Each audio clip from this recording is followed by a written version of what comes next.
ನಮಸ್ಕಾರ ಸ್ನೇಹಿತರೆ, ಇಬ್ಬನಿ ನ್ಯೂಸ್ಗೆ ಸ್ವಾಗತ. ನೈತಿಕ ಮೌಲ್ಯಗಳನ್ನು ಬೆಳೆಸಿ. ಮಣಿಕಂಠ ಕೆಎಚ್. ಕಾರ್ಮೆಲ್ ಶಾಲಾ ವಾರ್ಷಿಕೋತ್ಸವ. ಹೂವಿನ ಹಡಗಲಿ.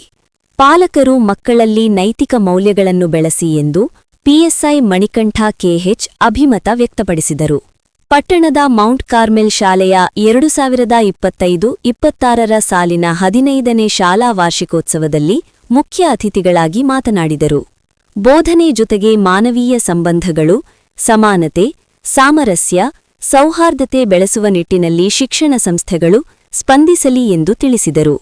ಕನ್ನಡ ಜಾಗೃತಿ ಸಮಿತಿ ಜಿಲ್ಲಾ ಸದಸ್ಯ ಸುರೇಶ್ ಅಂಗಡಿ, ಥಾಮಸ್ ಆಲ್ವಾ ಎಡಿಸನ್, ಮದರ್ ತೆರೇಸಾ ಮೊದಲಾದ ಮಹನೀಯರ ನಡೆನುಡಿ ಮಕ್ಕಳು ಅನುಸರಿಸಿರಿ ಎಂದರು. ಪ್ರಾಚಾರ್ಯ ಫಾದರ್ ವಿಕ್ಟರ್ ವಿಜಯ್ ಪೈಸ್ 2025-26 ಶಾಲಾ ವಾರ್ಷಿಕ ವರದಿ ವಾಚಿಸಿದರು. ಸಂಚಾಲಕ ಫಾದರ್ ಡೇಂಜಿಲ್ ವೇಗಸ್ ಮಾತನಾಡಿದರು.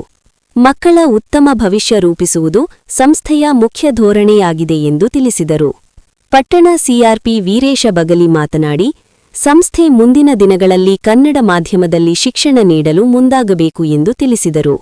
Father Archibald Gonsalves, Karnataka Goa ಪ್ರಾಂತ್ಯದ ಮೊದಲ ಪ್ರಾಂತಾಧಿಕಾರಿ, ಅಧ್ಯಕ್ಷತೆ ವಹಿಸಿದ್ದರು. Father Henry Moras, sister Rosita, Tania, father Prakash Rebello, father Leopold Ronalda, brother Lixon ಸೇರಿದಂತೆ ಶಾಲಾ ಶಿಕ್ಷಕ ಸಿಬ್ಬಂದಿ ಉಪಸ್ಥಿತರಿದ್ದರು. ಪತ್ರಕರ್ತ ಎಂ ದಯಾನಂದ, ಮಕ್ಕಳ ಶೈಕ್ಷಣಿಕ ಪ್ರಗತಿಗೆ ಪೂರಕವಾಗಿ ಕಾರ್ಮೆಲ್ ಶಾಲೆ ಕಾರ್ಯನಿರ್ವಹಿಸುತ್ತಿದೆ ಎಂದು ಹೇಳಿದರು. ಶಿಕ್ಷಕರಾದ ಮಹಾಲಕ್ಷ್ಮಿ, ಪ್ರಕಾಶ್, ಅನಿಲ್ ನಿರ್ವಹಿಸಿದರು. ಶಾಲೆಯ ವಿವಿಧ ತರಗತಿಗಳ ಮಕ್ಕಳು ಪ್ರದರ್ಶಿಸಿದ ಆಕರ್ಷಕ ನೃತ್ಯ, ಸಾಂಸ್ಕೃತಿಕ ಕಾರ್ಯಕ್ರಮಗಳು ಜನಮನಸೂರೆಗೊಂಡವು.